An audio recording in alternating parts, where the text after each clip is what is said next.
All right, here we are, episode 3 of the BAD Show, and I'm proud to welcome the motion mentors, both Christopher Hollingsworth and Jimmy Davidson this time. We flew down to Murrieta, California to record this one at their newest facility that's opening, the Freedom in Motion facility down there. It's relocating. And this is an absolute must-watch for business owners, especially gym owners, or anyone that's working in the industry of parkour. These guys are doing some amazing work, giving out so much wisdom for free. And then if you want to work with them, those links will be in the description. But it's just so many pearls to share. We had so much fun as well this weekend. Maybe too much fun, honestly. And I love these guys. I'm excited to see organization and just two men emerge like this in the community of parkour to help lead the way in so many ways. Please enjoy this episode with the Motion Mentors. Here we are. Here we are. Where are we actually? That's a good place to start. Yeah, you are in our newest gym that we're building in Murrieta. And we already have a gym here in Murrieta. It was our first one, which opened a decade ago. But we were moving to a bigger spot. We're honestly kind of doing it because we had a major breach of trust with our landlord. But it's also a good opportunity to take our decade-old gym and just update it. So that's we're in the middle of that right now. Here you are. Well, it's amazing. We were just all kind of vibing on it because a lot of us have been part of build-outs before.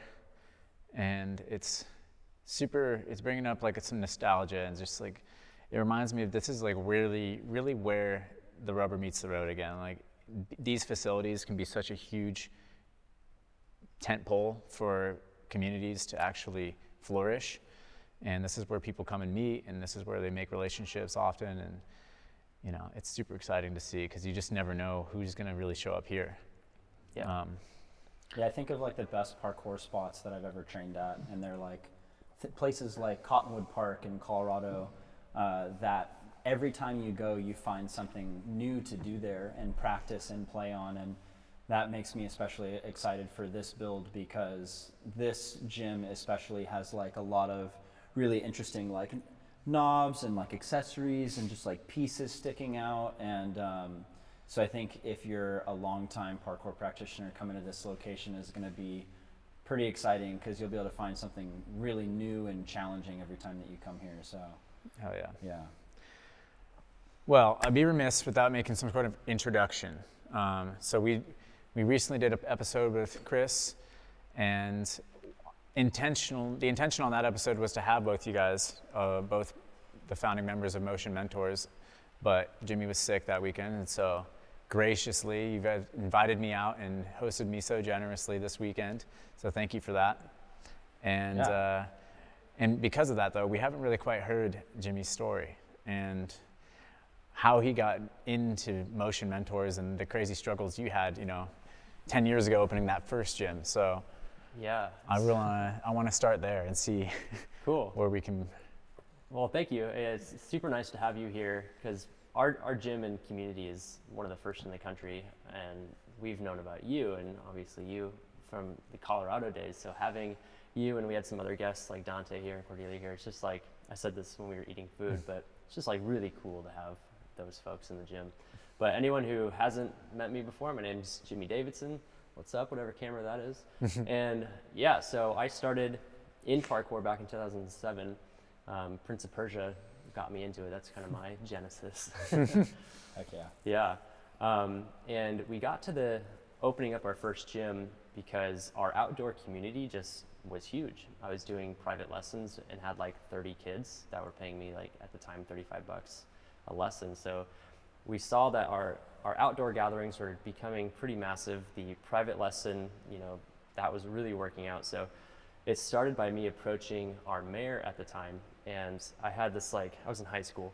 I had this super adorable printed out binder with my mom's printer stuff. And I made this whole presentation to our mayor, here's what parkour is. Here's how many people are doing it at my one high school. Let's have a parkour park. And the dude was just like, I don't know what parkour is. This doesn't make any sense to me. Sounds like a liability nightmare, is his exact words. And he basically was like, no, get out, try to do it in the private sector. Wow. But him saying that, like, I had never heard the term private sector, and I was like, okay, that just means open up your own gym.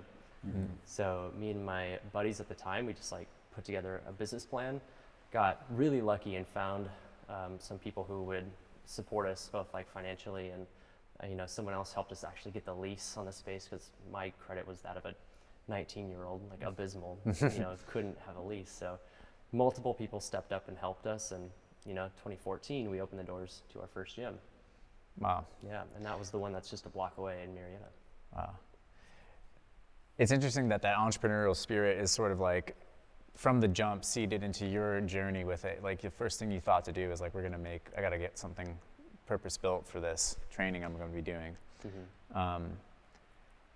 You also mentioned like, before we started recording, how at that time in your life there was a baby was on the way, like a lot of stuff was going on. So how did that first gym get off the ground, and how did that lead you into then, we're connecting, I think, towards Motion Mentors, which is when you got aligned with Chris and you guys decided you had the wherewithal to really help businesses mature because mm-hmm. you've gone through it.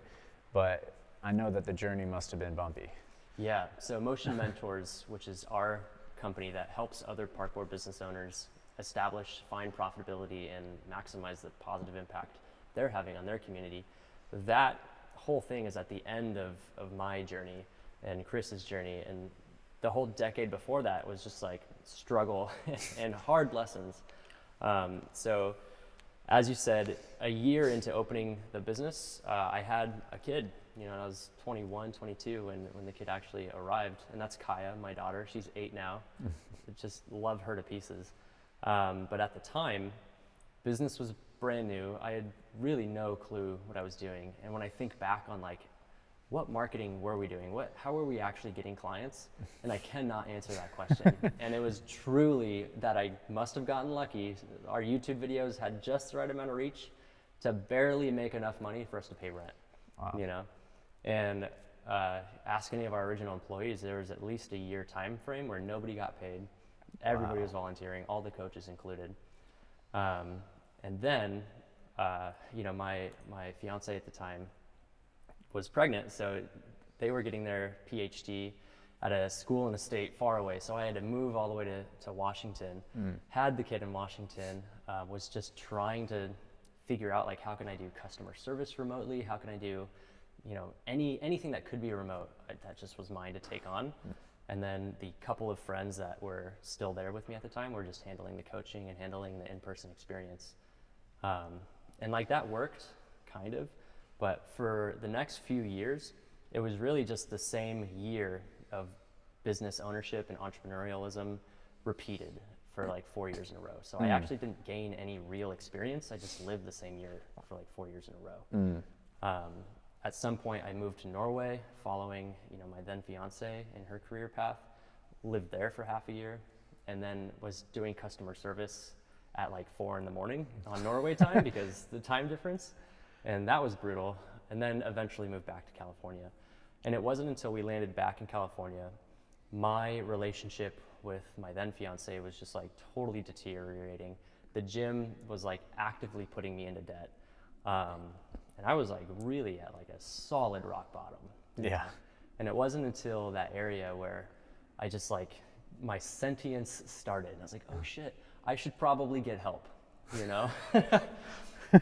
And then I found my first mentor, paid that person like $5,000 to even teach me the difference between advertising and marketing. Like I was on that level of like, what's the actual difference? Like, can you explain that real quick for us? Yeah. For the uneducated? Oh, absolutely. And now this is actually my area of like expertise. I love this genre now. So advertising is when you're making a direct ask for a sale. So if I'm trying to sell you, my hat here, I'm saying this hat is $10 off. Do you want to buy it? Click here. That's an advertisement.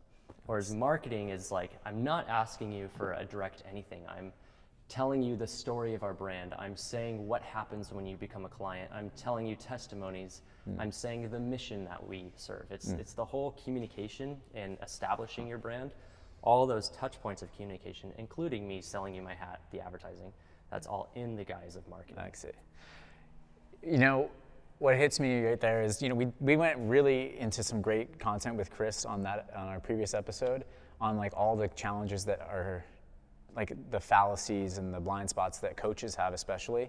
And it sounds like one of the first big hurdles for maybe a business owner or an entrepreneurial person like who's coming at it from that perspective is to get help, to understand that they don't have to do it alone, or to actually find what are the biggest, do you think, challenges that any parkour business or just business owner in general faces in that journey that Totally. So they go from struggle to success? yeah, so here I don't need to entirely speak from just what I went through, because at this point, Chris and I, through Motion Mentors, have directly impacted multiple other parkour businesses. Some of them have said if we didn't jump in and help, their alternative was to close the doors forever. So we have seen some pretty solid reoccurring gaps and missings in understanding there. And, you know, I'll let Chris speak to his area of expertise, but on my side, it's like there's a total disconnect between who actually is your target audience and who is your avatar, which is like an individual unit of your target audience. So for us at our parkour gym, it would be the motivated mom is our avatar. That's most of our clients are that. But zooming in on that and then having the like copywriting ability, the marketing awareness, and the communication skills to craft maybe your website's landing page in a way that speaks to your avatar, to craft your ad copy or your marketing copy in a way that speaks to your avatar. And that's like, what are their considerations? You know, if it is motivated mom or whatever your target audience is, you know, they want to be a parent who identifies as like a good parent. They want their social status to be of that of a good parent. And like, what do they want for their kids? And all of that has to show up in your marketing. It has to show up on your landing page. And discovering that and like auditing my own funnels for if any of that was missing was kind of like the first big wall that needed to be break down to finally let leads start flowing, you know. And before making that change, it was very much like, I'm a parkour athlete. How cool am I? Look at our sweet gym. Like, don't you want to come in here, sweaty adult men? And like, that was our marketing, you know? Yeah. Yeah, and there's so much that you can do for marketing and advertising both, that if you're just someone that's starting out as a parkour business owner, you know, there's a lot of different ways you can be pulled into marketing. You know, you can, a common trap I see people fall into is we have to put out really cool banger content in this gym. Like, I've got to hit Kong Gainer full in this gym, you know, and maybe that gets 10,000 views, but 9,800 of those views are people that are not in your area. They'll never come to your gym. They're not there for Kong Gainer full or that type of, you know, so it's really easy as a business owner to have absolutely no idea even where to start with marketing or advertising. And they may even experience, oh, I'm doing so much work on my marketing and advertising and seeing no results because they're investing 80% of their effort into an area of marketing or advertising that is producing no results. And so that's something that Jimmy has like really mastered is, here's the one place you need to focus your attention and your time that will produce the result that you're looking for, which is very simply more members, you know? And not only that, but once someone comes into our gym, they're left with an experience that has them continuing to participate for a very long period of time. That value is articulated so well to a parent. And so that's what he has done largely is, you know, gym owner doesn't have to focus on all of these things that aren't producing results. It's like, let's get them zoomed in on the one or two things that really make a difference and then teach them how to do that well. Yeah, so that's like just a quarter of the answer to your question so far. You know, it's like, what are business owners missing? Yeah. So that's like getting leads in the door, but then it's how do you actually get them to buy something, you know? And a lot of times it's been with parkour gyms. We've plugged in, here's exactly how you contact the leads. Here's the software in which all your leads live so they don't just disappear into your email forever.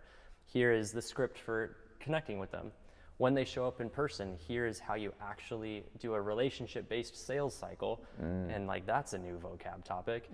And you know, if the person in front of you doesn't get it after you ask for the sale, they're like, no, this is too expensive, or like, how come this isn't, you know, meeting my whatever expectation. Then you as a salesperson, how do you match their objection and overcome it, or like work with them? You know, so like that whole pipeline is basically the client acquisition process. And that is by and large just totally missing from most parkour gyms, most parkour businesses at large, like t-shirt sellers, you know, media companies. That whole nugget of wisdom just isn't, it's not intuitive for parkour people. And it's not part of parkour inherently. And people don't know how valuable and critical it is. Yeah. You know, we had someone today, Jimmy and I hosted a business leaders live call where we just invite people from all over the world to come join us on a call. If you have any questions about your business, we'll answer them. And multiple people on that call didn't want to learn those skills. You know, they were like, I'm just the parkour guy. You know, and I'm just the person that wants to like make this space. And so without wanting to know that knowledge, it creates a very easy opportunity to be taken advantage of because you're not trained in that capacity. And so what Jimmy's pointing to as well is like teaching the foundational steps that a gym owner needs to be successful in a way where they're not going to be taken advantage of at any point in the ladder up to scaling their business, you know? So that's something that happens quite a bit. That's how other businesses make their money. You know, they prey on people that are lazy and like don't want to do that work and don't want to learn or just they don't know what they don't know. They haven't been exposed to that type of knowledge yet, you know? So Jimmy's trying to save, and myself, save people from making the same mistakes that like, you know, we did when we were first starting out and that we're seeing other gym owners consistently make, you know? Yeah. Oh yeah. And so on the topic of like my journey from going from, you know, broke, struggling gym owner to having motion mentors. So we're right about, you know, I came back, hired my first mentor, $5,000. They taught me kind of the basics of marketing and sales engineering and sales. Plugging that in took our business from kind of 9,000 a month to doing 9,000 a week, just that switch. And that was revolutionary. You know, that amount of revenue at that time, like I felt like we were operating on this totally new platitude. From there, it started to be like, okay, you have client acquisition, but you're still just not charging enough money. Or you have client acquisition, but you're not expensive enough, and they're only staying for 6 months before they leave. So now we're talking about the actual operations of your business. That was my next personal mentor who I hired. Again, this was a whole program. It was a $15,000 program. Had a mentor assigned to me through this other company, and they like just showed me all this stuff. And then we went through it slice by slice. Here's how you actually calculate what to base your prices on. What we did originally was we just looked around the city and saw like, okay, they're charging $80. We're going to undercut them by $5. Oh yeah. You know, which like puts us in like a forever unworkable situation. Yeah. So fixed our pricing, fixed the way that we offered it so that clients stuck around for, you know, a year, 2 years plus, and then just slowly plugged in those like business operation strategies, getting SOPs, standard operating procedures written down so that I could actually hire employees, so that me, the owner, can like go up to more, you know, valuable roles. So instead of being the coach, I could be the sales. Instead of being the sales, I could be the marketing officer. Instead of that, I could be the chief financial officer. And that ladder that you climb up, you know. Super interesting, yeah, because you're coming at it from like a bottom up, like a ground up approach. It's like until you can build that role for yourself, you're saying, in a way. I mean, maybe there's obviously different ways you can create an organization, but you're wearing all the hats at first. And you don't really get to wear the CEO hat until you've actually like fleshed out all these little ones. Yeah. And these roles need to be completely fleshed out if you actually want to step and never have to go down into that role. Yes, and it's super important as well, and that's something, that's where I focus on majoritively, is on the operation side of things. And the course that I created for gym owners, it's called Parkour Business Owner Essential Skills. And it really is essential skills. And the first one that I do is I have them detail out their own job description, and that job, and it's like everything in that job description. I provide an example of like, this is what a thorough job description looks like. And I also include in that section, this is what you think from. As a general manager, you're literally thinking from how many trial students are coming in? What is my customer experience? What areas are my coaches like missing training? And you're creating those structures so that you can then take that job description and give it away. And then you have a general manager, then you have a head coach, you know, but as a gym owner, that's what you're doing. And at Motion Mentors, that's one of the big things we really focus on, is taking where a current gym owner is, or a business owner, looking at how much of their time they're investing doing things like coaching, running things that aren't really necessarily necessary for the business. They don't bring in the money, you know, or really forward the conversation. Then we take that time back by delegating those tasks effectively, and we reinvest it where it really needs to be, you know. And so that just transforms people's businesses. And that's just an issue that we come across all the time, super common, just a misplacement of the amount of time that they're investing in different areas of the business. Yeah, so that's a quick fix that we can provide. Yeah. Oh man, where did you one of the things that I thought about real quick was mentors. Like, how did you find your first mentor? How did you find the second mentor? And like, what makes you arrive at like that term as the term that you wanted to build your brand around? Because it's an interesting, you know, you could you could be motion masters, you could be motion gurus, or, you know, I don't know. I'm just curious about like how you define mentorship, and like how you can find the mentor that's right for you. So you asked a few questions in one. I asked a lot. So I am certified as a business mentor, and I'm separately certified as a business coach. Both of those are through Two Brain Business, which is like a gym incubator program, helps gym owners, like CrossFit gym owners. They were a company that I hired, and now we know their CEO, you know, and he's one of our mentors now, which is cool. And so the difference between a coach and a mentor is a coach has specific knowledge in a specific thing. I'm a parkour coach. You showed up, let's definitely learn parkour. And like, I'm probably not gonna bust out, you know, how to raise a horse in the middle of our session because I'm a parkour coach. Whereas a mentor has expertise in a number of things. They might even be able to be a specific coach on something, but a mentor just has such a general knowledge of the environment for success that they would be like, oh, you're lacking, you know, leadership roles. Let me connect you with these resources. Let me connect you with, you know, you have to make these SOPs, these job descriptions.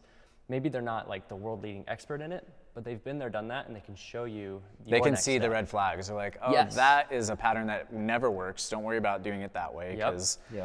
Exactly. So you always want a mentor, because they will likely know the things that you don't know that you don't know. And they can say, you need a coach for this. I already have one. You need a coach for this. I actually can also provide that for you. And so I found my first mentor was a coach. And that was in a Facebook group. It was just like a marketing Facebook group, because I kind of knew like, I suck at marketing right now. How do I get more members? I was in that group. I just posted up a question.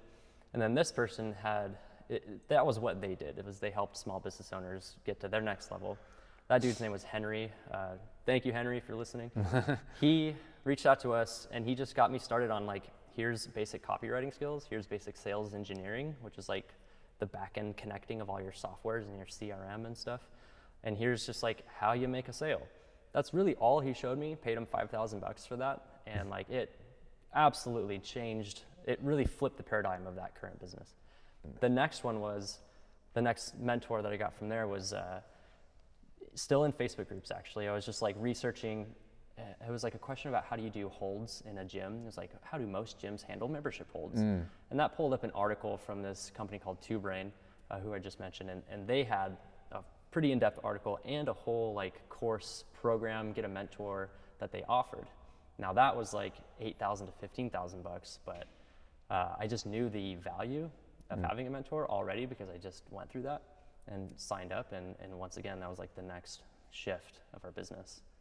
And now the CEO of that business, and that's like a multi-million-dollar company, he's one of our mentors as well, and we have multiple mentors, which is cool.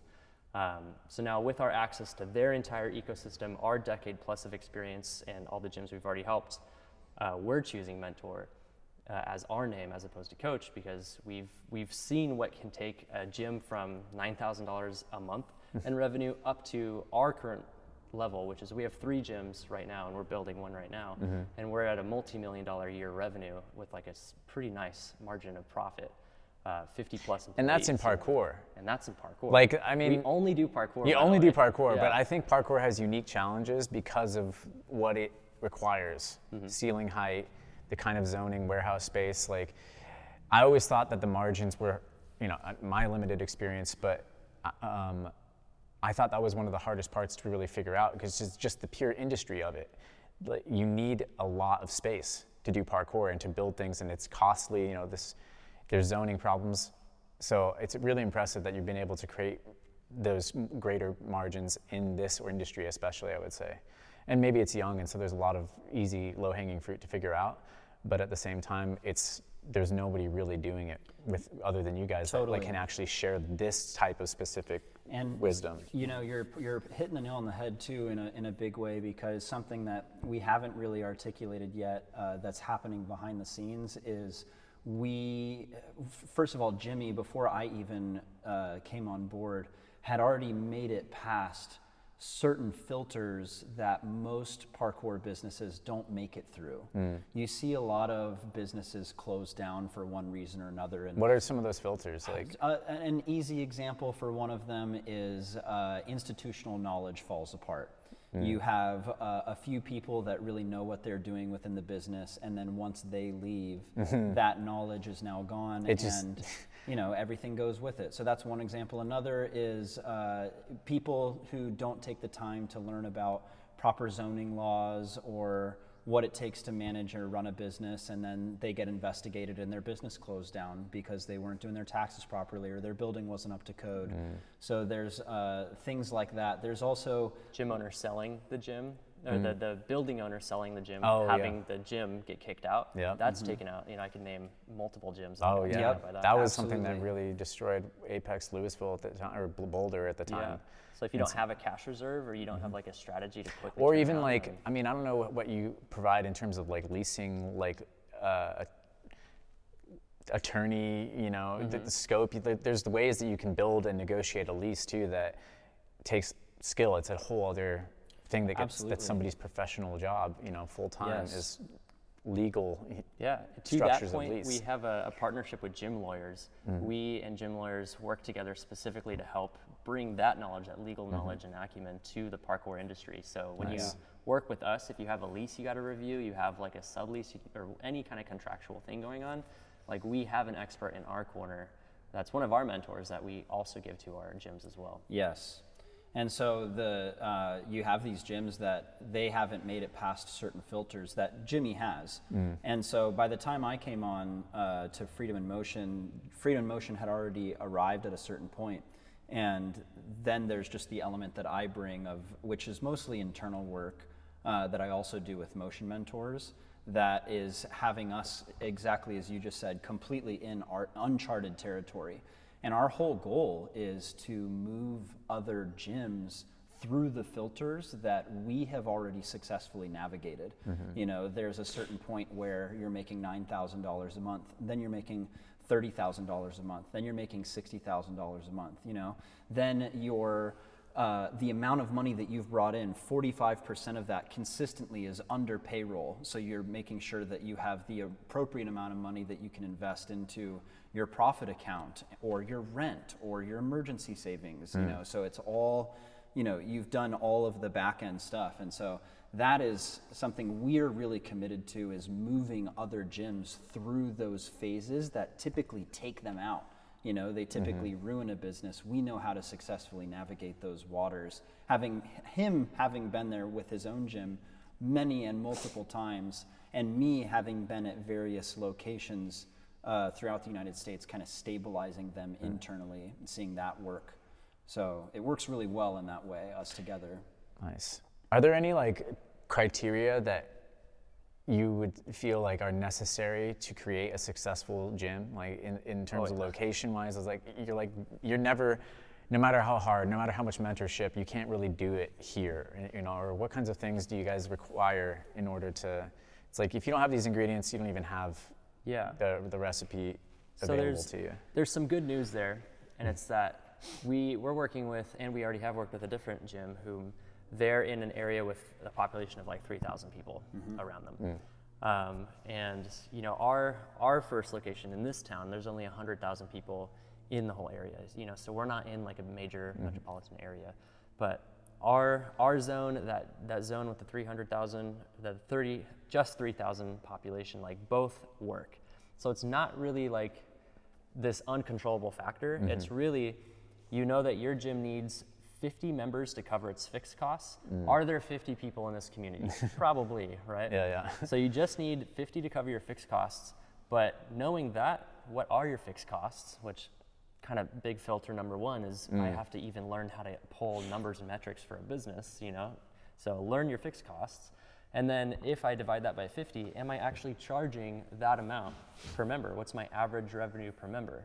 You know, so it's these levers in your business that if you just get the actual business strategy down, you can totally open up, you know, a gym of reasonable size in your hometown, wherever you're from, you know? Maybe unless you're like from the literal middle of nowhere with like only one road into your driveway, but like, you know, most people who are watching this who are inspired to do even outdoor classes without a gym, it's absolutely obtainable. You just need to know the base ingredients necessary to not get burnt out as the gym owner or the business owner, to leave your staff feeling like they are on a team and not just an employee and they're being paid, you know, honorably. And then at the end of the day, like you're making a profit. And profit is like sometimes a dirty word because especially the original generation of parkour athletes, we kind of had that like yoga mentality, like you can't make money off of yoga. Yeah. Well, if you're making a profit, you can use that to improve your business. You can use that to reach more people and expand and grow like your authentic version of parkour. Yeah, in fact, one of the business owners that we just finished working with, one of the greatest parts of his testimony is that because he's now making the money that he's making, he's able to spend a lot more time and money impacting the world that he wants to impact in the way he wants to impact it, you know, which is environmentally and culturally. So that making the money that you need to make actually just gives you the opportunity to make that impact more. So, Yeah, you're not really doing anyone any favors by like plateauing at a certain point. You know, there's no benefit to that. You're like, what can you do? It's like, all right, well, we're just maintaining. Yeah. It's like, let's keep our then costs you're low. basically just decaying at a very slow rate, essentially. You know, you have and then to you're keep- burnt out, and then you're in debt. Your gym closes anyway, so you're not actually helping anybody. So it's Yeah, not I the mean, best thinking. profit is a demonstration of, you know, the value you've created, and it's a very powerful tool that you can reinvest and create more opportunities for people. So it is interesting that we've had a sort of aversion to it. I wonder if that's part of our generational thing too. You know, there's a much wider conversation about, you know, what's happening in the world and what is sort of causing these economic disparities and how people want to heal those divides. But only with having these tools, I think, if everyone's empowered to make their own money and make profit, that is one of the biggest problems. So, you know, it's like, for sure, we're not going to win by not being able to even compete because we don't have the same wisdom as if you are against these billionaires, and if you feel like you're in opposition to some of that, then you want to arm yourself at least with the same kind of tools, I would say. Absolutely, yeah, and that's something that we've done as a company as well, is when we've gone in and worked with various teams of like coaches and business owners, we actively look at someone's relationship to finances, you know, and a big concern that we come across with people oftentimes is they don't want to upset people by raising their prices. You know, they don't want to alienate their current customers by having a price increase. And, you know, that's one of the first things that we look at and we do. And it's so easy to raise your prices to a place that is necessary for you to operate. Like, hey, I need this much money to survive and pay my coaches and make a little bit of extra on the side. Nothing wrong with that, right? And in order to do that, I can couple that actually with a conversation with the people I'm currently serving, saying, yo, this is the value we're providing the community. This is how we're elevating. This is the training that we're investing in our coaches. This is what we're providing to the people around us. And the amount of flack that they get from their customers is almost like, it's like 1%, if that even, you know, and the people that do come up, you just have a conversation with them, hey, this is the value we're now providing, and they will go right along with it, because there's a huge disparity between the value that we're providing and the value we think we're providing. Yeah. Parkour instruction is providing so much freaking value to Yeah, the world. it's so hard to like see it when you're young, but as I've gotten older, it's crazy. Like, yeah, we just don't price ourselves at what we really are worth sometimes, and that's, you know, a universal issue where people need to learn how to not people please so much and really value themselves and recognize the value that they're bringing to the table as an individual. But as a community, 100%, fuck that mic up a little. As a community, yeah, it's insane what you're providing. Like, I mean, now that I can see my friends becoming parents and stuff, and you've been a parent for a long time, it's like, do you understand how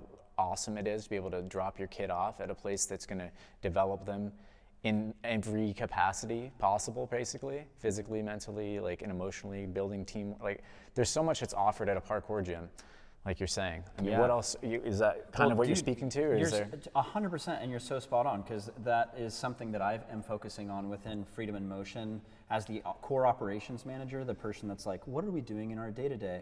You know, I am really focusing on articulating exactly those values to our parents. Hey, when they come here, they're getting physically strong, they're getting mentally strong, they're learning how to operate in a group, and no matter where they go in life, kids are gonna have to interact with people. So they better know how to communicate when something doesn't work for them, what their boundaries are, you know, how to deal with tough emotions, like I just was in the middle of a high stakes game and I lost and now I'm upset. What do I do with that feeling? Well, we talk about that. We work on that here, you know, and we just went through a pandemic where kids, the way that we handled socialization was we threw technology at our kids. You know, we did. We threw iPads at them. We threw, you know, computers at them, television, like shows like Bluey are so revered within our generation because it's like, oh, it's like that human element that I'm craving that they don't have is being given to me digitally. And so now parkour classes more than ever are so important because these kids are learning how to operate and function within a group. How do I contribute to a group? And how do I get my needs met by a group? My emotional needs, my social needs, my physical needs. And that is all happening. And by the way, that is all happening from your parkour coaches who are trained in delivering this type of experience. But then you have a gym owner that's like, I'm afraid of charging more than $18 a week.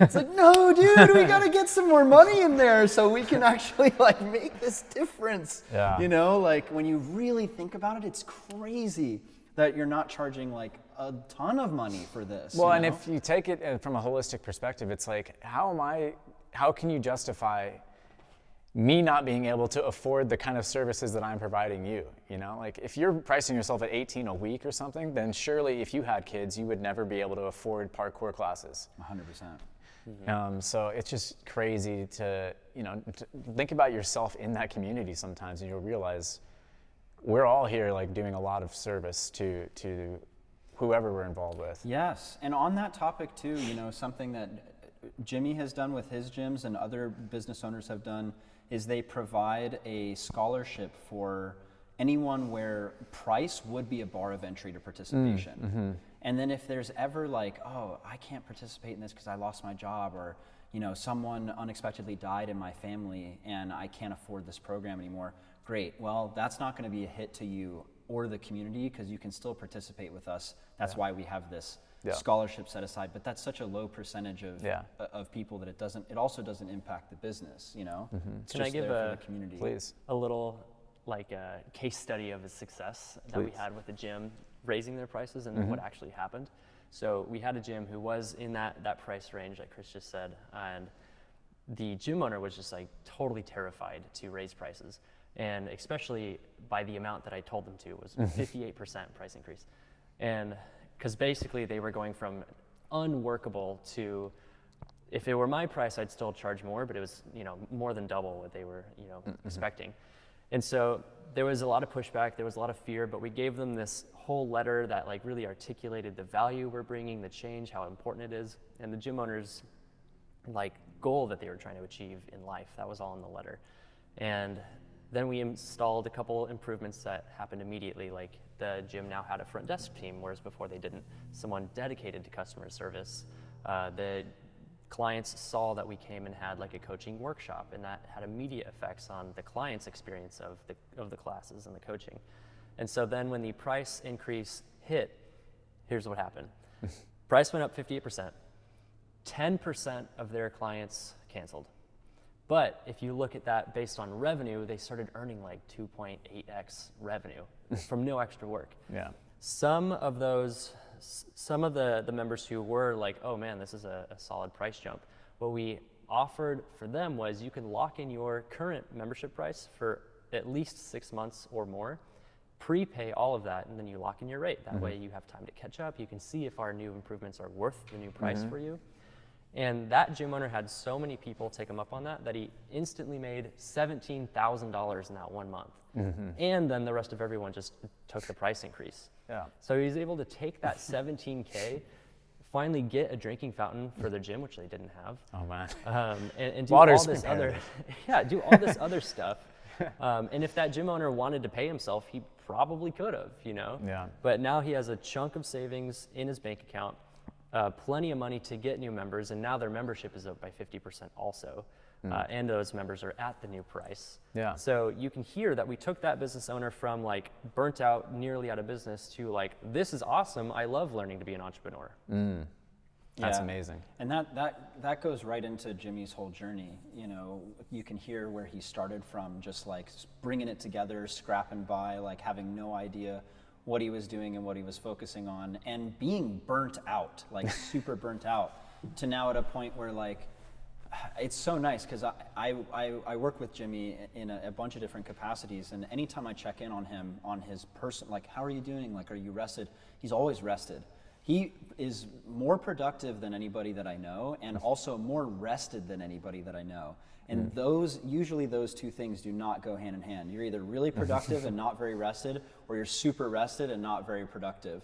You know, he's both of those things. So that's a state that's achievable by business owners, that we're trying to get them to that point. You know? Yeah, it's not magic. It's a framework of thinking. It's how to say no to most of your opportunities, and find how to say yes to the things that you really actually need to say yes to. And then from there, like, just planning your day a little bit. It can be as simple as that. And if you just get a mentor to be like, hey buddy, maybe don't do all this stuff. Let's focus on this one, okay? Yeah. Like, you know, I'm gonna take most of the stuff on your plate off your plate, and then just tell you to do this, you know? It's so interesting, like, people have so much resistance to that kind of growth often, it seems like, including myself. And, you know, just, it's so interesting that life can get so much easier than we even believe it can, like in terms of the amount of effort that you're putting out and the amount of production that you're creating. It's hard because there's all this conditioning that comes in that sort of can confuse you and make you think the opposite's true, where you have to just keep working harder and that's the only tool you have is to grind more. And there's actually like completely different ways to hack through it so that you don't, it's not even a hack. Like, it's really just more, like you said, it's not even magic, it's nothing. It's just, I think you pay attention to the right areas, you up-level your game, and you're done. You're like, okay, I'm more well-rested, I'm more productive. Yeah. I'm happy, everything, and that's true progress. Even if you were more successful through grinding it out, is that really what you want for yourself? Or do you want to like actually generate a certain life around yourself and not, you know, a misery? A mentor gave me this analogy, and it was because I used the word grinding. I was like, I feel like I'm just grinding, and I've been grinding for 4 years straight. And he kind of created it like a baking analogy. It's like, okay, you had your seeds of flour and you're grinding it for the next step, but at a certain point, like, stop grinding it. You did the thing. Yeah. Now it's time to actually mix in totally other unrelated ingredients. And then after you're done mixing in those specific, finite, totally other ingredients, then you bake it. Do you think that grinding is a necessary step? Like, like, do we all need to grind? We all need to grind for maybe, because I think there might be some truth, and maybe that's why there is so much confusion, is because most people are stuck at the fact of like, they just won't even grind a little bit. It's like you need to learn to at least grind a little bit so you can realize that you actually were never grinding, but at least you can think that you were grinding, and then you'll realize, oh, that's actually just a normal pace. Okay, so yes, if you need to be able to think in decades. If you actually want a business that creates yourself a platform that's going to give you cash flow, that actually achieves a mission that you're after in the world, that's not going to happen after a couple months of posting on Instagram. You know, you can't just like make one design, sell it to your friends, and then get mad that you're not growing, you know? So there's certainly grinding in terms of like, I have been at this for decades, but the other way, I'm saying yes to that. What I'm saying no to is if you just keep doing the same actions for all those decades, you've actually just lived the same year over and over and over. So you need to know, like, at what point does this action I'm taking need to shift to this next action? And you need to be doing in that sequential order, like climbing the value ladder and doing the actual next logical step to grow. And if you just keep doing the same thing, or you don't do it long enough, you know, those are both, Chris said filters earlier, those are both huge filters at the very beginning of the entrepreneurial journey. Being stuck on something for too long, or not being focused on something for long enough and then giving up. Yeah, and that's where a mentor can really come in handy, because most of the time you don't know that you're stuck. Most of the time you don't know that you're spinning your wheels. You really have the experience that if you just were working a bit harder, things would be moving. And that is not the case at all. You know, you're just stuck and you don't even know that you're stuck. And so a mentor can stand side by side with you, look out at the future that you want to create, and then say, oh, here's what's in the way. Let me move that out of the way with you. Or this is what you're focusing. Let's take you not focusing on there. Let's have you focus on what you need to focus on and then take those actions, you know? That's, mentors have been insanely helpful for me in that way. You know, specifically like in my personal life and in my fitness and in my financial life, having people that can see what's in the way for me have been so huge. Just to share one example is like, I was so focused on keeping my abs, for example, like a six-pack, that it stopped me from gaining progress in my strength for so long, because I was just staying too lean to build strength. And this guy was like, a mentor, a strength mentor for me, was like, dude, you're focusing on the wrong things. You got to focus on, if you want to get strength, focus on strength. You know, and you will find the same thing in any business as well. You know, people are focusing on adult communities or special events or things like that instead of what's actually going to make their business thrive. You know? Yeah, we spoke to a gym owner. There's actually a couple situations that pop up just from our call today. We had a free call every quarter. We do just like a free open Q&A. And one business owner said that they have a revenue challenge. Their fixed costs just went up by X amount, and how are they going to deal with that? And so when I asked them, like, okay, it looks like you need to focus on this specific thing. How are you going to do that? And their answer was like very not targeted. It was like, well, we're going to try this thing, which to my ear was pretty unrelated. And then we're going to try this thing, which to my ear was pretty unrelated. And on the call, I was kind of like, okay, that will help you in this other metric. This will help you in that different metric, but we're not talking about that. We're talking about increasing your average revenue per member. So let's get specific on that. And it was like a group call, so I didn't want to like totally blow them up and like dissect their business. But so that's an example. Another example was someone who was like, they said that we had been at this membership number for a whole year, basically stuck at the same membership number. And when I asked them, like, what's your pipeline look like? How are you actually acquiring these clients? They said confidently, like, oh, I delegated that whole thing to a marketing agency. End of answer. And I was like, okay, well, your problem is there, because if you were my client, you would get 20 members in a month, you know, at least. And that's speaking by experience from the other gym, not even my own gyms. And so this person at that level in a year, I tried to break apart, like, what's your cost to acquire a client? How many leads versus how many are booking versus how many are showing up versus how many are converting? Where in that chain is your break? But because they delegated that whole thing, they couldn't even take that on. Yeah, they had never taken the time to learn anything about that accountability. And that's where it goes back to like getting fleeced a little bit by these other companies. That was exactly what I was referring to as well, was from that call. It's because, they had just never taken the time. And that's where a mentor is so important and critical, because the only way you would know that is through experience. That's the only way that you would know that, is if you had actually put your foot in that rung of the ladder and climbed it. And so that's where someone like Jimmy or myself in that situation, all the red flags go off, the alarm bells go off. We're like, you're getting kind of taken advantage of here. You're like, how much are you paying these guys again? Yeah. I asked that and they didn't say actually. Yeah. And I couldn't help but reference myself. It's like, okay, well, you've had 8 new clients in 2 months, and your translation rate, when someone walks into your doors, the chances of them registering are super high. Well, what the heck's going on? Because at my location, I have 36 to 41 members every month. So what's going on, that's different, because he's also in an area that is pretty popular as well. So it just shows that there's stuff that you're missing, and you don't even know that you're missing it. You don't even know. You think that you're doing well with 4 members a month, and you could have 40, and that could be your baseline. You don't even know that. You don't even know that, Yeah. So, It's just like breaking a jump. It's like, if you can't see somebody else do it, it can feel way bigger than it really is. Great example, yeah. And even if it is done, sometimes it feels way bigger than it really is. But often it becomes so much more approachable when you see somebody do it, especially if you could see it up close. You're like, oh, I could do that. 100%. And that's where one of our Nebraska parkour was working with us, because they saw Jimmy was posting, hey, these are things that I've dealt with and that I've experienced with, and here's how I navigated them. And that gym is also just a fantastic example of not even knowing what was possible for them.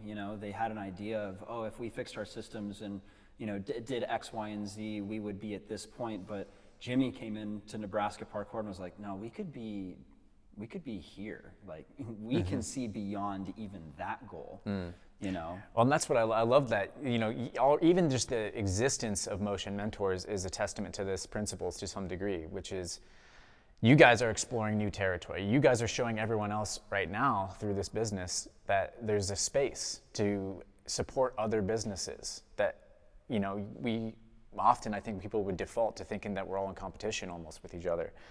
And you actually are building a business that's creating interconnectivity between the parkour network and sharing knowledge.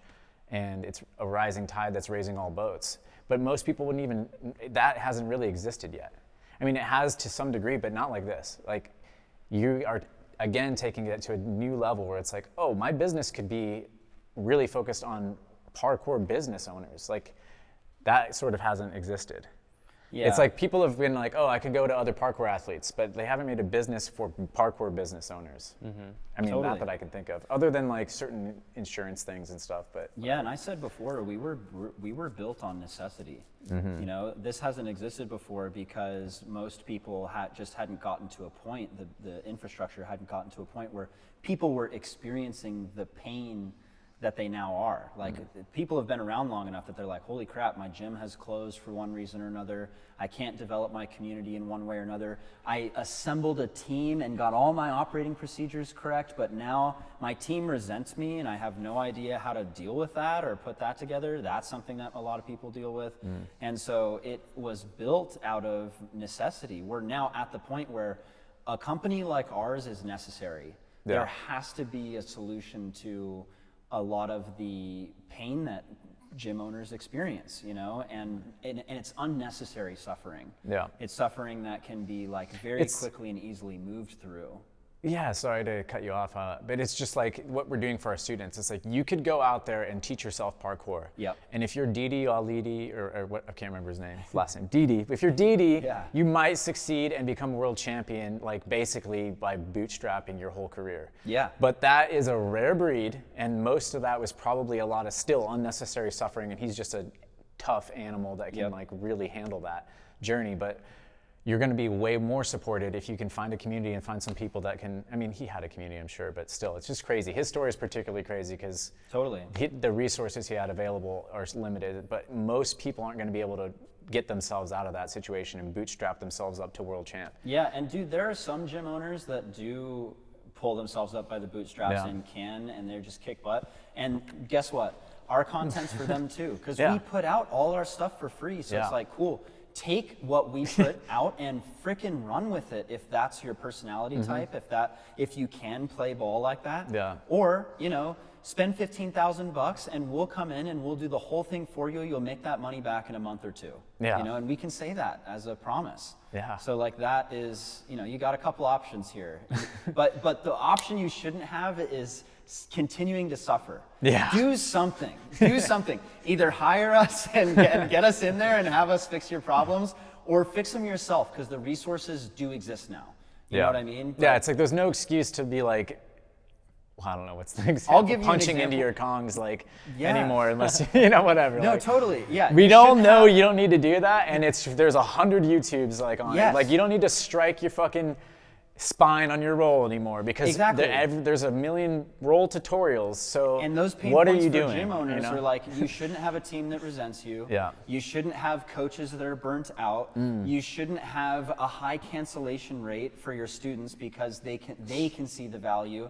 And you as a business owner shouldn't feel overwhelmed or frazzled or overworked or not being able to see your way out of a situation, or you yourself living paycheck to paycheck. You know, so those are the pain points these days where it's like, you shouldn't use your knees when you're climbing. Yeah, yeah. You know, that's what it is for us now Yeah, as yeah. business owners. We're getting to that point. We see a lot of knees walk around Yeah, yeah. in the Yes. business world. Yeah. Oh yeah. Totally. Can you share some of these needs? Like, what are the biggest like common like missteps that people are doing that are easy fixes for you guys? Yeah, so an easy fix that has been at, I think 100% of the gyms we've helped so far, is on their website, the landing page.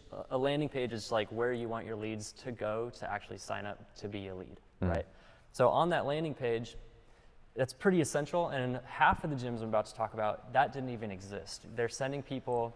There was one gym that actually didn't even have a website. They just had their like gym CRM system, like MindBody. It was only their MindBody portal, which is a nightmare for parents to figure out. Yeah. It's not visual. It's just like, here's our sterile schedule. Good luck, by the Yeah. way. And so solving that is step one. Like let's make your ecosystem functionable so that someone could actually discover you and get signed up. And then for the gym owners who did have a landing page, it had pictures of like outdoor adult training on it, but they were doing indoor kids classes. The actual sign up form at the bottom didn't exist. It was like, email us and hopefully we'll respond to you in a year. Like there are just these little things that if you just plug it in, you don't even have to be a parkour gym. You could be selling t-shirts. You could be selling, you know, a Bowflex machine, whatever.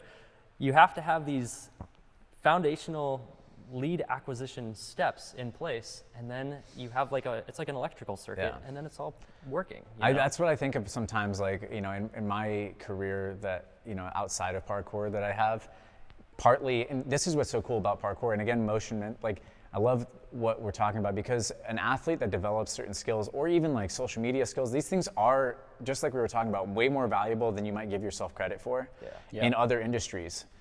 Just bringing a level of detail and attention that, or even just an ability to focus for moments at a time can be a huge asset at certain companies where everyone's just scatterbrained and doing nonsense. But like if you can imagine your customer is like a fuck yes to every step of the way, like where does that land them? Does that even like get them to like a paying like customer? Because if you don't have a website, it's like, yes, I want to do it, but there's no avenue to actually monetize that customer for some people, or like they haven't figured out, like you said, they haven't finished the circuit. So even if their client or customer wants to be a part of it, you haven't allowed them in. It starts with the offer. You know, like what is the product or service you're selling, and the offer around it is like, what are the conditions of that? How much does it cost? What's the actual fulfillment look like? You know, and that could be different. Like we've talked a lot about parkour gyms, but we're also ready to help like clothing merchants, media merchants, you know, events, you know, all of those things. They're all super similar in this regard. Once you have your offer, now you need to know, you know, who is that offer speaking to? And that's your marketing. And then that's your lead gen. And then it's your sales. And then it's just connecting all that together, because you already have your core offer, then you just fulfill on it. You know, it's just those slices. Now, those are all like very deep briefcases that you can open up and stick your whole head inside. But if you have them, or if you have a mentor that can help you navigate through them, like that's all you need. Yeah. Verticals. Yeah. Yeah. I'm learning some marketing terminology, but you're way deeper down the rabbit hole for sure. You just said a second ago, like getting those outside knowledge points, like a landing page. Yeah. A lot of the tools that we have are because we went outside of parkour and paid for them. Yeah. You know?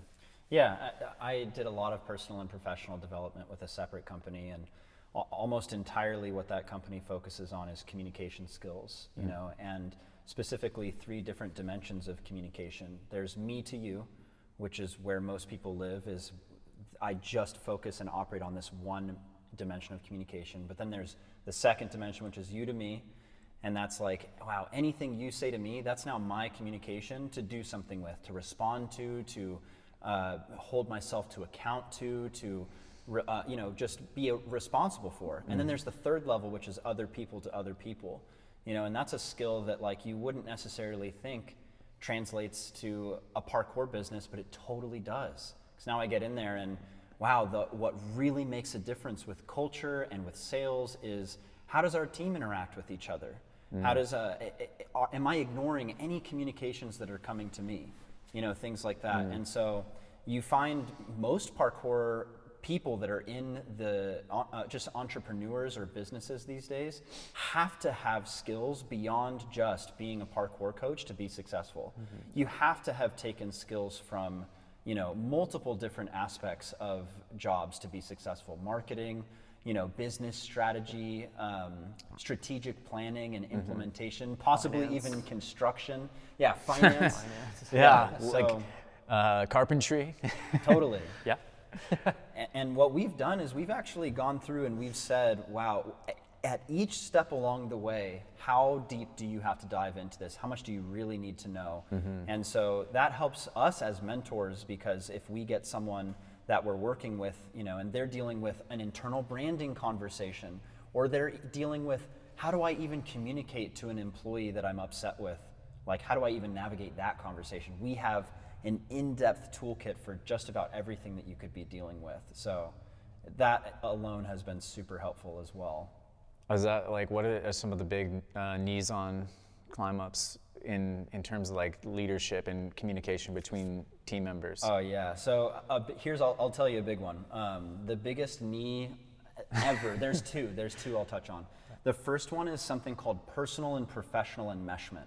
And this happens all the time, especially in parkour gyms. You know, you'll have people that, you know, the head Raise coach, your hand if you've lived at a parkour gym. Dude, exactly, right? Yeah, like you live in one, or you get coaches where they all live together in the same house. Yeah. You know, you have someone that's supposed to be a manager that also has like a roommate that's a coach, and they find it particularly difficult to have potentially upsetting conversations or conversations about being professional.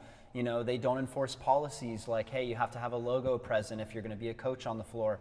They will step over so many uncomfortable conversations out of courtesy for their personal lives. And so that's a big knees on surfaces right there, is like, and you see it all the time because you have people that have started from decades ago. They were just the people that wanted to, you know, start the gym. It's Jimmy and his friends. And then Jimmy and his friends 15 years later, and have we ever really gone into the minutia of our professional relationships? And that's at every single gym that I've come across that has someone who started like decades ago with their buddies. Yeah, it's almost easier now because there's no illusion and there's no like padding of just being first on the scene. Like there's, to some degree, there's a reward for just being there first. Yes. And that reward is maybe you don't have to work as hard because there's not as much competition and no one really knows like what it should be yet. Yeah. But now people can expect a certain degree, especially, you know, with the work you guys are doing, it's only, the bar is getting raised. Yes. But you don't have to unlearn as much if you get into it now. You can learn it the right way from the jump. Whereas if you relied on like these bad habits that you got away with for so long, then it's even harder to see them. And dude, and that's a lot of what we do is we go in and we correct these bad habits. And we sometimes are the people that go in and say, hey, the way you've been behaving and operating is not okay, and it's not good for the business, and you have to change this.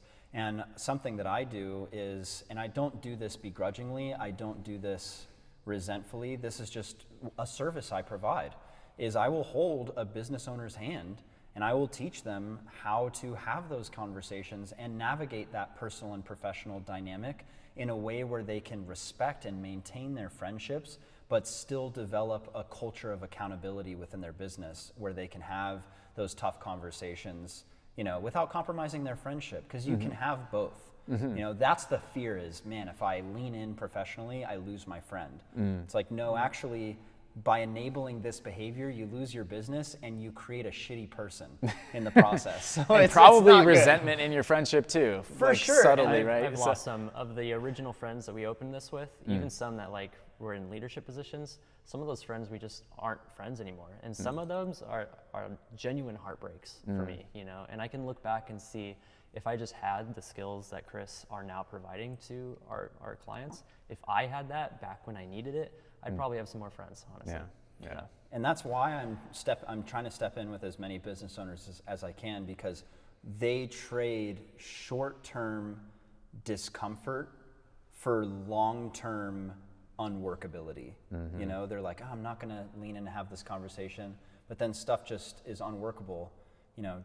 Yeah, so that's a big knees on the surface for Jeez, that's like for your front business teeth owners. on the surface. Yeah, and so personal and professional lives being enmeshed is a huge one, just a huge one. Yeah, and nothing else needs to be said about that. I could go into some more, but We just need to pour a few out for the lost friends out there. for sure. Yeah, for sure. Oh man. Can I talk a bit about if someone was interested in this, what it would look like for them to get started? Yeah, please do.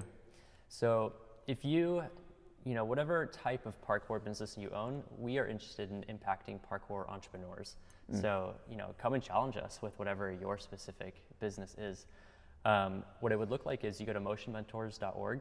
We already have a blog that's just packed with free stuff. Like Chris mentioned, everything we know, we're trying to publish it for free. And so if your question and answer is there, go for it. If you want help implementing something, if you want to just do it a lot faster than what you think you can do on your own, or if we haven't made an article for your question yet, click on the book a call button, and that gives you just a free hour with me or Chris. And we've done multiple hours with people before while they're still like kind of mulling over their current obstacle. And then from there, we will have a clear idea of how we can impact your business. We can create, if you do X, Y, and Z, you'll get to like this range of additional revenue, additional workability. And a lot of times we can just point to that, and it makes sense to them because we are educating them even in this process of us saying how we can work together. They'll be able to see like, oh snap, this one package is, you know, $8,000 for the year and I get all this stuff. This package is $15,000. You guys physically show up and like do this for me. This one's $25,000 and you do all this, you know, like, and we have these levels. We have these courses that are already pre-made for you to take at your own pace, multiple ones that we have both made and more coming. So you get to really just pick whatever option is best for you. And then we show up and we get you there. And our big mission is to get your revenue back as fast as possible and then some. You know, that's like our metric of success. You paid us X amount. How fast can we get that back into your pocket via the improvements we have given your business? So cool. Yeah, we have a pretty solid track record so far of 100%. Hell yeah. Hell yeah. So making that money back. Batting 1,000. And is then being more is it getting sustainable. faster for you guys too? Nice. Oh yeah, absolutely. That's- we're I just mean- getting more dialed in, man. Yeah. Yeah. Well, I love that too because I mean, you know, you guys are incentivized anyway to do it that way. Just like the more you're putting that on yourself essentially. You're just like, I want to do that, but also the more you can do that, the more people you can help, the more that it feeds everybody's success as well.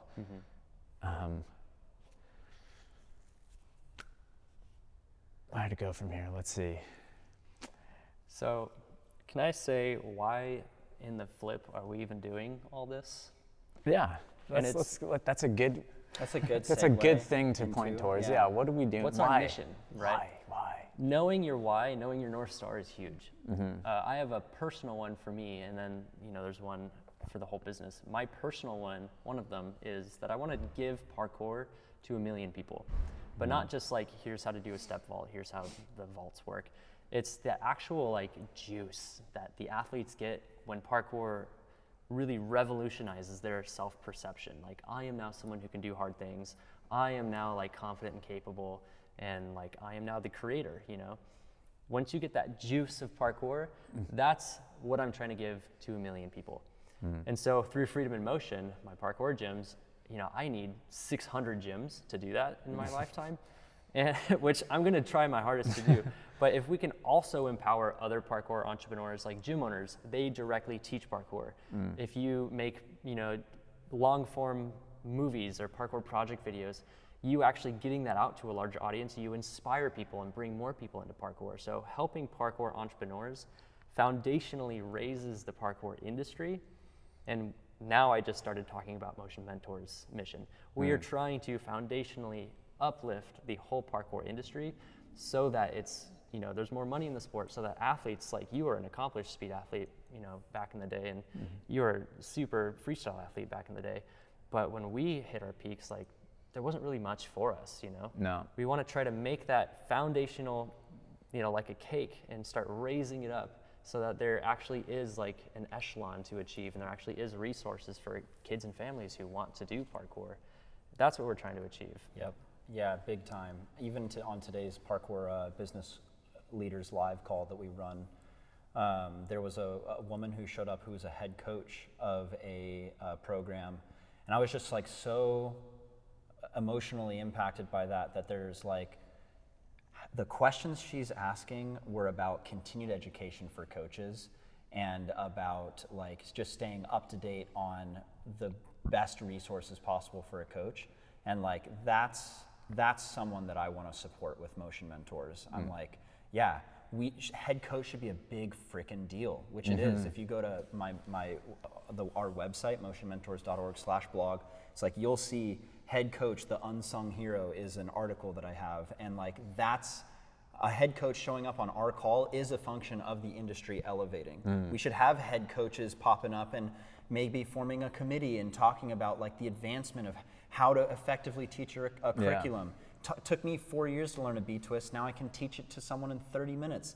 That's freaking cool. And we should have people that have the space to be interested in that kind of stuff. But that can only happen if there's also a gym that can provide a life for that person, you know, and a community to impact. And so like, we can only accomplish what we want to accomplish if other people also get elevated. And so that's what that's our biggest focus, you know, so we can create that. I love that. Yeah, I mean, parkour has obviously been super empowering for all of us, and if we can make other people feel that same sense of empowerment through parkour, that's a huge win. Or through a business that is focused around parkour, or, you know, all this value that's being created. I think parkour is interesting. It's arrived at this time when, in many ways, it is something that is needed, like broader. Like, I think there is, as I've studied deeper into medicine and the industries I've gotten into adjacent to parkour,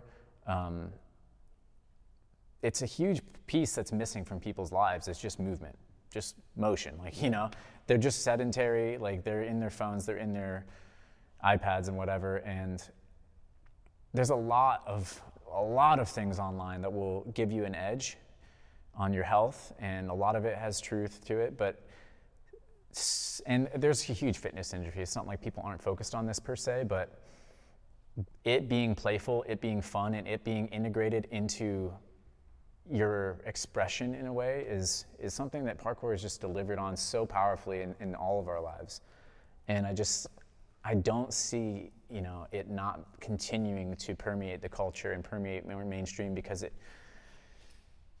it is just an up-leveling of physical activity. And so I'm a big proponent of giving it, you know, its credit as well, and just seeing what happens when people are just more embodied generally, or there's at least a expanding community of people that are embodied and really understand what it means to like direct their lives, like you were saying. Well, I'll say this too, because you're 100% right there, and we are so interested in providing that authentic experience.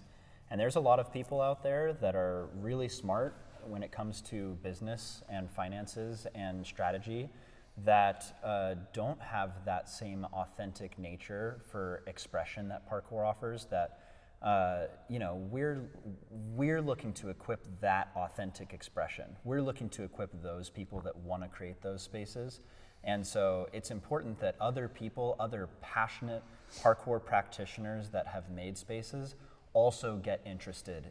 They have to get interested in the skills that we're offering, because that's how we're going to keep this culture alive and really, like, yeah, because the other spaces are also being created. Those other spaces that aren't as legitimate and don't provide what we provide, and are just trying to make a quick buck, and kids aren't really getting introduced that value that Jimmy said he's really interested in providing.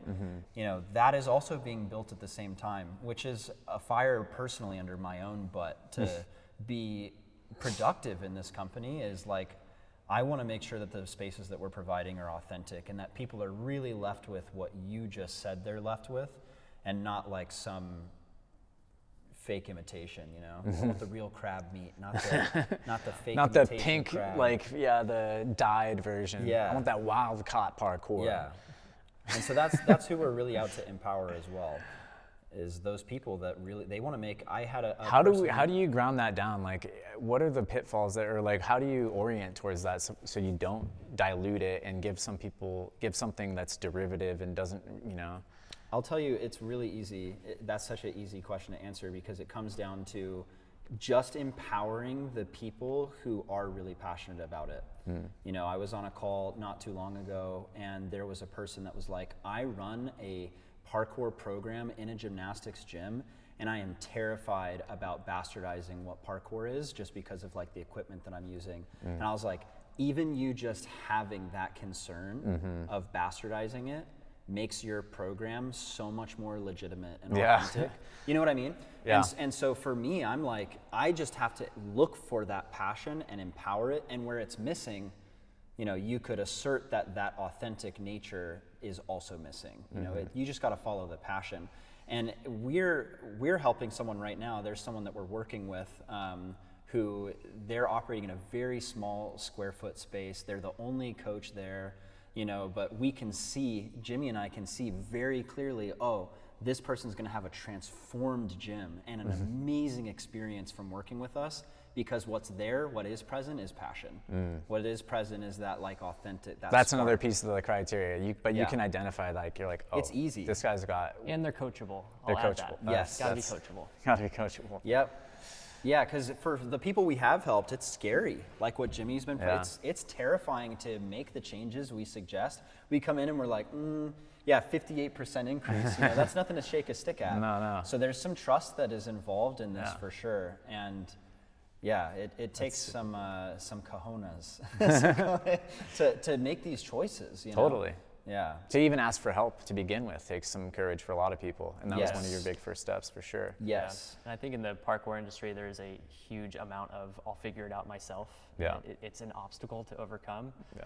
And I love that. And when it comes to a business, you know, like that's probably not the way you want to do it. No. Getting people in to coach you so that you can hurry up and get past these, you know, you play stupid games, you get stupid prizes. You want to hurry up and get past these issues that other people have solved long ago so that you can get to an actual honorable spot to where it's worth your time and attention. And, you know, you play that game, you're going to get a much better prize. And having a mentor can just get you past all that stupid bullshit in the beginning of being an entrepreneur. Yeah. What other like avenues of up-leveling the baseline like level of success in parkour industry do you see that maybe you guys aren't exploring as much but you're interested in? You know, you've talked about working with all different types of businesses, and coaching and gyms have been actually one of the longest standing and most time-tested, like reliable ways that you can have any success. You know, a lot of them are even riskier, and that's not, it's becoming easier, and you guys are making it more approachable than ever, but even that traditionally has been more stable than some of these other things. But with athletes and with you know, content creators and then like competitors and people that do stunts and things, like what other sort of milestones are you kind of hoping happen in terms of like, can you give an example like, oh, I'll know that we've done some good work when we see the first blank in the world? Yeah, totally. That is such an interesting question. So there's a lot of different ways that you can have a parkour business. You know, let's zoom in on me and my team make project videos and we try to sell them, you know? So that in itself is a business model that already exists, and a mega successful one that doesn't really seem comparable, but it totally is Vox. You know, Vox Media Company. That's basically what they're doing. They're putting together content, it reaches an audience, and then that monetizes several ways on the back end. So if we have parkour business owners who have, you know, gym, who have a media company, who have clothing company, and the information is there, and we have sort of like a Hokage's meeting, you know, where we're all like, okay, like you just hit $1 million, cool, you're a certified millionaire now, cool, like your project just reached a new milestone of impact. I think once we have just absolute leaders and established working models in each of those different sectors, and then we're coming together, you know, like all tribes get together and we just talk about how do we actually get this industry to its total next step. That's like a dream that I have for me. Yeah, that's awesome, and I think that is a really great example of a milestone for sure, because there are these different facets of the community, and so it'd be cool to see each one like fleshed out and have those leaders at the helm. And for me, my answer is a bit different, and mine has more so to do with the coaching side of things, because that's what I'm really interested in, like the actual process of sharing parkour. Because that's how we're reaching the most people these days. And for me, I think a big milestone would be when parkour becomes associated with certain behavioral traits. You know, someone who trains parkour is strong. Someone who trains parkour is wise. Someone who trains parkour is level-headed and thinks clearly under pressure, is kind within a group of people. You know, and so that has more to do with like the cultural side of things, and also just on the business side, branding. I would love if every gym had a consistent experience. A customer from Florida could walk into a gym that they're visiting in Colorado, and they know when they walk into that gym, they're going to meet friendly, courteous people who are kind and knowledgeable and provide like a fantastic customer experience, and that for me would be my milestone of like Motion Mentors did its job. Is there's like a standard for a customer experience as a parkour. You know, you walk into a gym, you get a certain experience. That branding would be consistent. Affecting parkour's brand at large. Yeah, the whole brand. So that way, people associate parkour with those qualities. Yeah, we're getting to a really cool age. We've gotten far enough away from some of the original, you know, joke, meme, parkour things, and I think there's a lot of opportunity now for us to redefine it and get back to really like what has been there the whole time, but people are kind of open to it in a way. Like I start to hear it more in the lexicon and people using it, and yeah, I think it's really cool to see what's happening in terms of like the people that are coming out of these things now, out of these new communities, are impressing me with just, I don't know if it's just their generation, like they're just younger and everyone's getting better, or is it, I mean, I think, again, there's always a question in my head is like, is it the parkour? But I think it is. Like, at some degree, it's sharpening yourself in a way that you can't really do except in other, maybe martial arts. Yeah. And that's like my kind of, I guess one of the things that why I resonate with what you guys are saying is I've always wanted to retain that piece too, and not let it get, it's great, we can do it in any different variation, and it can be an extreme sport and it can be all these things. And if we don't lose and we can't corrupt that like thing that's always been there anyways from the beginning, which is this sort of discipline and I don't know, just like the essence of it is self-development to some degree.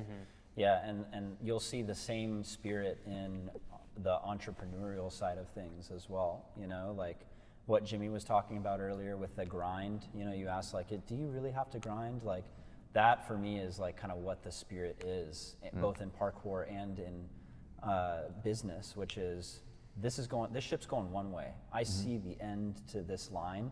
Everything in the middle is just plot. And there's stuff I got to do to make that ending happen, but I see that ending, you know, and that consistent work is so freaking important. And if that's not a value that we have as a movement practice, I don't know what is. So yeah, we've taken that all the way up into our business practices too. I see this with every parkour business owner that I've worked with that is also a practitioner.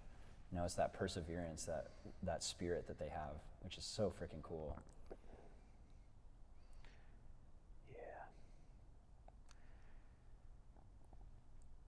Let me think here. I think we could start to wrap up.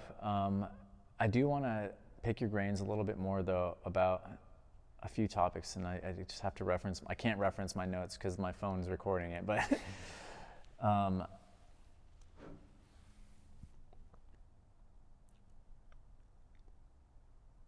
where from here do you guys want to see, like, Motion Mentors end, if it's going to have an ending for you? I think there's like an interesting, you started this journey. Do you see this as like a lifelong journey, or is there like a certain point where like you stepped into from CEO, or rather whatever, from coach to head coach to marketing to CFO to CEO to owner, and then is there a point where you're like, this is where I'll step away from it entirely? Nice. Our answers are probably different. I already have mine, if you want to. I have mine too, yeah. Okay, cool. For me, so the question is about my entrepreneurial journey, like what does it look like into the future?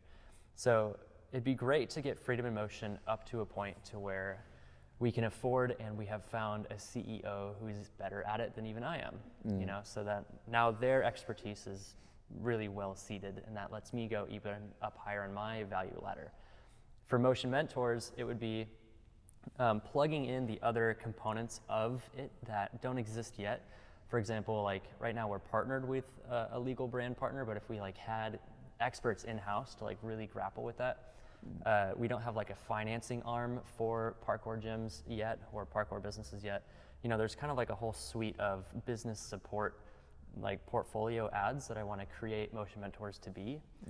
And me personally, I want to get to the point to where I am like a venture capitalist or a private equity firm, partner in, and we are taking parkour gyms, parkour businesses that have legs, the business model works, and we see it for the value it has, and we just rev the heck out of it. So it grows, it's on a global level.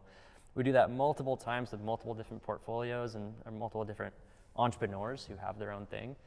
And then my position would be just like the firm partner, and I'm not the only one. At that point, this is like decades into the future, we've trained up other entrepreneurs. We've found other entrepreneurs from outside of the industry, brought them in there. We have an expert in the marketing seat, expert in the sales seat, expert in the finance seat, and they're disseminating their information to all of the entrepreneurs in our portfolio.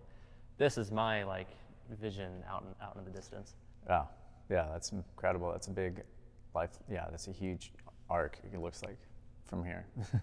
Mine I think is a lot simpler than that, and I can see it getting to that point for sure, and that's probably why we have partnered together, because he has the grand vision that we're following, Yeah.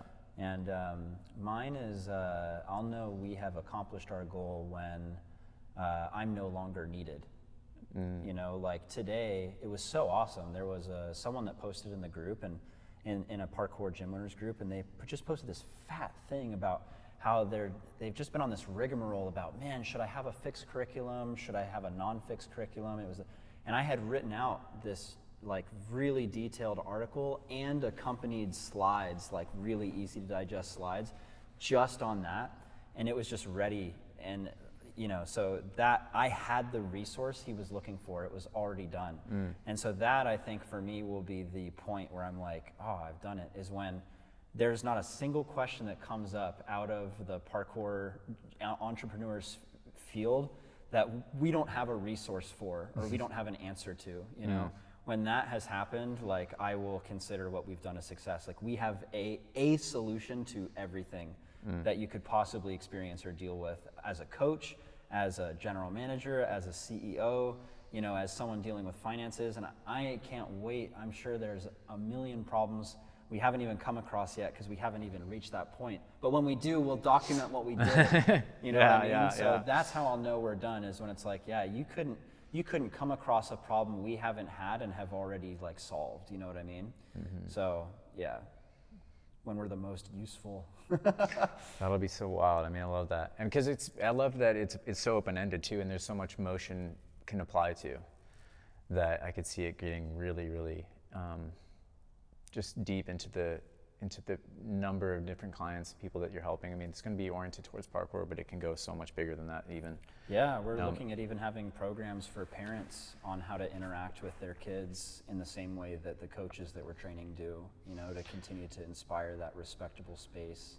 Yeah, we talked about it a little bit on our episode last time of just like what kind of space we're entering in as Americans in particular, potentially, but also globally, just like what's happening worldwide and what's going to be needed, and what kind of like structures are provided by facilities like this that will serve as community hubs in many ways, and places where people actually learn and remember social skills and remember community and connection in a way, and playfulness, that are going to be more and more valuable, I think, as time goes on here, just based on the way things are headed right now. But do you guys have any predictions, you know, kind of like outside of that, and like what we're kind of up against as a society, as like just baseline humans, you know, what's... It's been trending down, bro. It's been trending down. So, I just personally, I take what we do very seriously working with children, because I joke like we're trending down, but like I think we actually have been. You know, if you look at just how society has been going in America, there's been a lot of ugliness, I'll say it this way, that has been brought to the surface. And more than ever, I think it's important that we instill values of integrity and compassion and you know, trust and focus into kids, you know, so that way when they deal inevitably with like some really tough stuff in life, you know, like not just like with people, but like environmentally even, you know, they're well equipped for it. So I don't see it getting any better. And I see what we're doing as very important because of that. We work predominantly with the age groups of 7 to 13. You know, if that's not one of the most like formative chunks of your life, I don't know what is, you know? So. Yeah, and when I look at the answer to that, you don't have to think too hard to think of how many parkour athletes that I know are living in their car right now. You know, fair amount. And there's a hollowing out of the middle class, the traditional middle class, while the lower, you know, poverty section is growing, and the, you know, top percentage of income is growing. So there's like an hourglass effect happening to the economy. And parkour athletes, parkour families, like we all for sure feel that. Most of us were traditionally right there in the middle. And the way out of that is probably not like, let me go and get some degree somewhere and I hope that works. Oops, now I have student loans and all that. I think that the answer is, you know, become an entrepreneur. We have a capitalist society, so participate in that in a way to where you are positioned to do the most good. And you do that by becoming an entrepreneur. You learn the skills for yourself, so you're not reliant on really anyone else having the keys to the gate, you know? You know how to reach people, you know how to make content, you know how to make a message, you know how to deliver a service, and then you know how to build a team around all of that. And if you have a good idea, you want to create change in a society, you want to solve this problem for this group of people, if you are the entrepreneur who has that, times that by 1,000 entrepreneurs, and that is how systemic change starts to slowly move through society. And that is something I'm like very connected to that in my like philosophy of how the economy should work. So the more entrepreneurs I can help inspire to get to their next level, so they're not living that same year over and over, but they're actually like achieving more the next year than the last. You know, the more multiplicative effect I can have there, the better. And that's how we kind of differ. Like I see change is imminent, you know, and as soon as that hollowing out middle class gets frustrated enough to where there's a boom of entrepreneurs more than ever, now it's like a societal shift. So I do see a lot changing in the future there. Yeah, that is, you point to that hourglass effect, and that is like one of the most interesting kind of threats or whatever, just kind of situational conditions of our time. And it's very interesting to think about how we're going to maybe decentralize our leadership, I think, to some degree. And so, like, again, like, you think these entrepreneurial minded folks and people that are willing to adopt that responsibility become even more valuable than they already are right now as time goes on. I think the entrepreneurs are your decentralized leaders. Exactly. Yeah. Yeah. It's like you need more and more tent poles, because it's sort of imaginary, but it was real. It did serve, like, the big unified government structures and the sort of arc, the story of America and the American dream and all this thing was serving as long as it could, but it's basically dissolving in front of us right now. And it's like we all are gonna have to figure out a more independent solution or interdependent solutions for each other. Yeah, absolutely. And so I think that's so cool that you're teaching these skills that are universal, that are required for living in the future. And, you know, for Kaya, when she grows up, she's gonna have a huge leg up having, surrounding herself with people that understand these things and can demonstrate that in front of her in real time. Yeah, well said. And this is a function of, like, not just surviving but thriving. You know, like, really looking at what's so and being like, hey, this is the society that we exist in and participate in, and you can either resist it and get upset about it and be sad that you have to learn all of these skills in order to survive and function, or you can get off of your ass and you can actually learn something and you can really have the life that you want. Yeah. And it's going to take a little bit of something. Yeah. It's going to take a little bit of work. And It's there gonna might take a little be bit of- there might be a whole swath of people that decide to just, like, get on the teat of whatever is going to exist. and there will always be those people, Yeah. for sure. And that's an existential choice. You know, That's the like, lower what kind of middle life do you class. want to live? Yeah. It's like the definition of the lower middle class. Yeah. And you know, Jimmy made that choice as a business owner, and I made that choice as a coach in a big way, because you see coaches who, and we talked about this a bit on our last call, coaches who are victims to their coaching. They're like, working with kids is hard. And it's like, no, working with kids is hard. And now I have to, and I know that not as like a circumstance I have to deal with, but like, no, that's a circumstance. And now who am I going to be about that circumstance?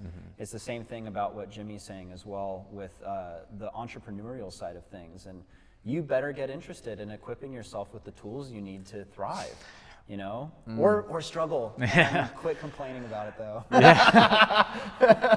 Oh, man.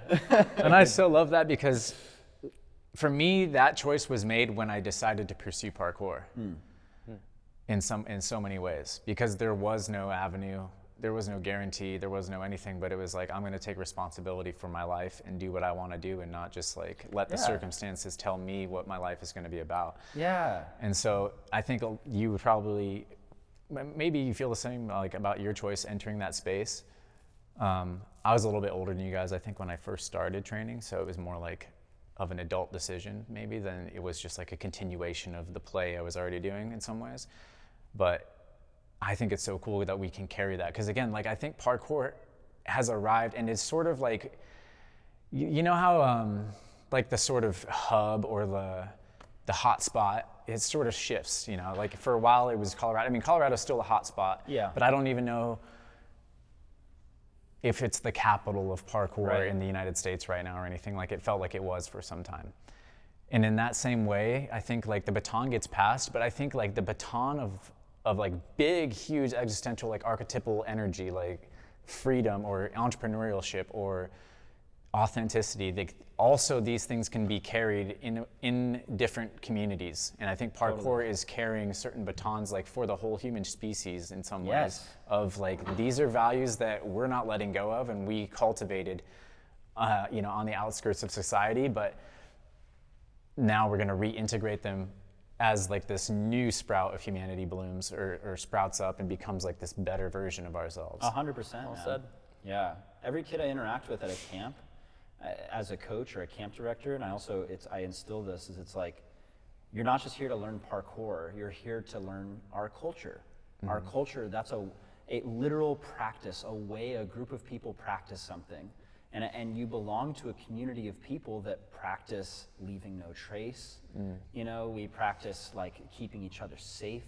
there's like different practices that we take on as a group that are super important. And man, if we're not instilling those values in the next generation, like who the heck is? And I really mean it, like who the heck is? You know what I mean? So it's important.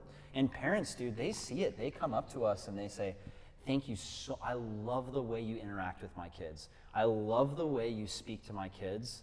Thank you so much, you know, because they want that value instilled in their kids too. How could they not? Yeah. You know? Any final thoughts on anything, I guess, that we've talked about today, or that? So Chris just said, when a kid comes in, we're trying to give them that they belong to a community of creative practitioners. And if the parent gets that, you know, then you've sort of succeeded. That's a coach to a kid with a parent. And then for us, it's like us to the entrepreneur, to their community. And if the entrepreneur can get that, you know, connecting with us, our mission is to give them access to a community that like thinks about creating change, making a positive impact, you know, making a profit based on the revenue or the value that you're providing, and just like moving things forward in a positive direction. So that same idea, like this community gives you these skills forever outside of parkour. That's also something we're interested in giving our entrepreneurs, whether or not they use it in their parkour business or the next business, or they teach their kids in 10 years, you know? Yeah, totally. This is my last question, because we talked about this a little bit yesterday, and I just wanted to dive into it a little more, because there's a lot of resistance still, and I want to give people a last chance to blow their mind open by hearing something you guys talk about with capitalistic structures. And, you know, for people that have resistance towards really growing into this type of character that we're kind of speaking to, how can you reassure them that they won't become, you know, what they despise, you know? And like, how do you help someone go navigate that where they're? Well, let's identify what they despise. They despise this idea of there's like the 1% is taking all the money, and me and all of my friends are poor, right? Like that's sort of the unspoken enemy. And so if I say to someone, I am a capitalist, then that image that paints is like, oh, you want the top 1% to get more and you want the rest of the 99% to get less.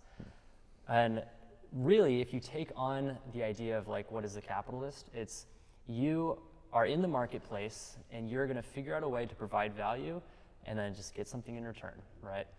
And all those people up at the top 1%, that's what they did. You know, you look at, insert billionaire's name here, like here are their businesses, here's their portfolio of ways that they've changed society. And if you want to impact that, if you want to claw back a little bit of that and bring it into yourself and your community and your family, you got to learn those same tools and those same skills that, you know, the upper echelons of society used to get there, you know? And I'm not really speaking at all to old money, like generational wealth. I'm speaking to like Mr. Beast. Why is he like one of the youngest billionaires ever, you know? Like, or the Kardashians, like why does their like youngest kid, why is she a billionaire at 20? You know, it's those skills. Well, okay, so there's those two people, I guess, like bring up the kind of crux of this point, which is, it's like you want to be successful.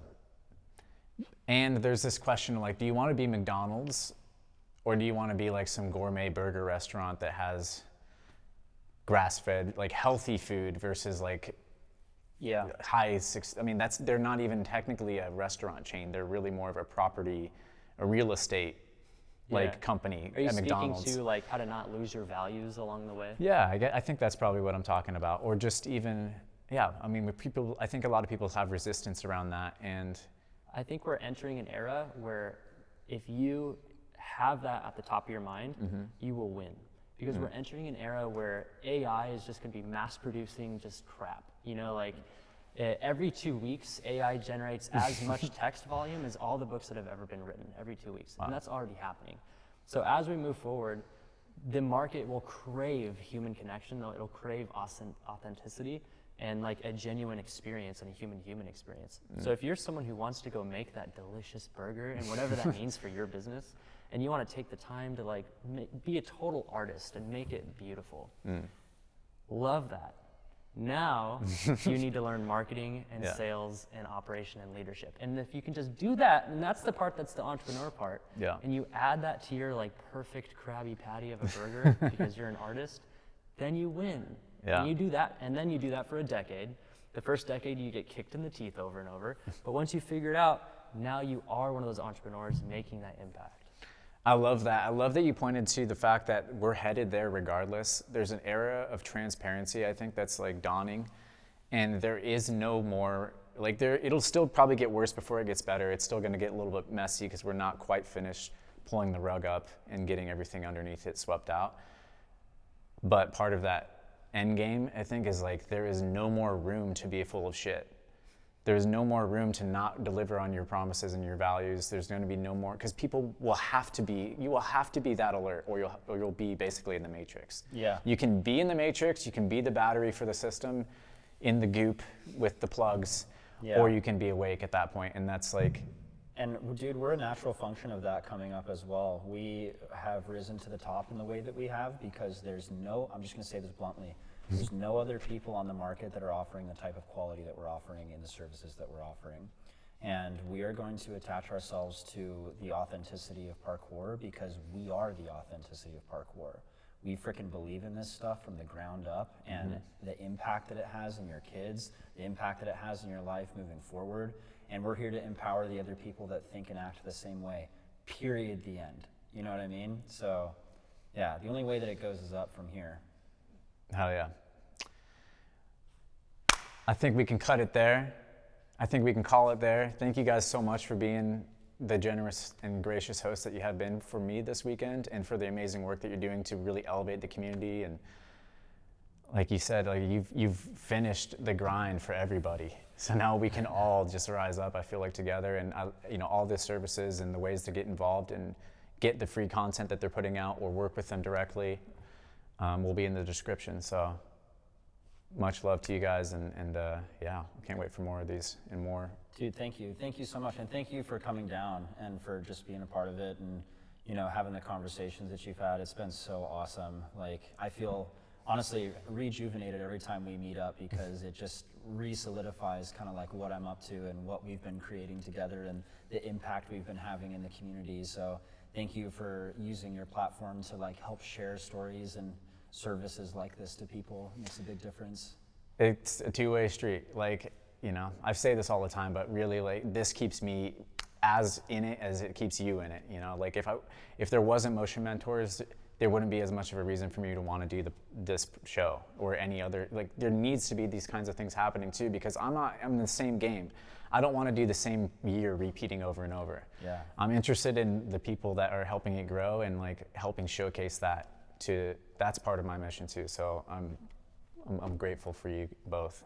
Heck yeah. Love to hear that. Yeah, I really appreciated your questions, and we both deeply get that you are an agent for good in the parkour industry, so super cool having you here. It's cool having you in my hometown, so yeah. And it's a beautiful day, so let's get out there, and thank everyone for watching. We'll see you soon. Yeah, thank you. Peace.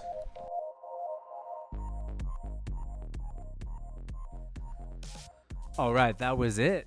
I hope you enjoyed that one. I know I did. Jimmy Davidson, Christopher Hollingsworth, thank you guys so much. Thank everyone for listening.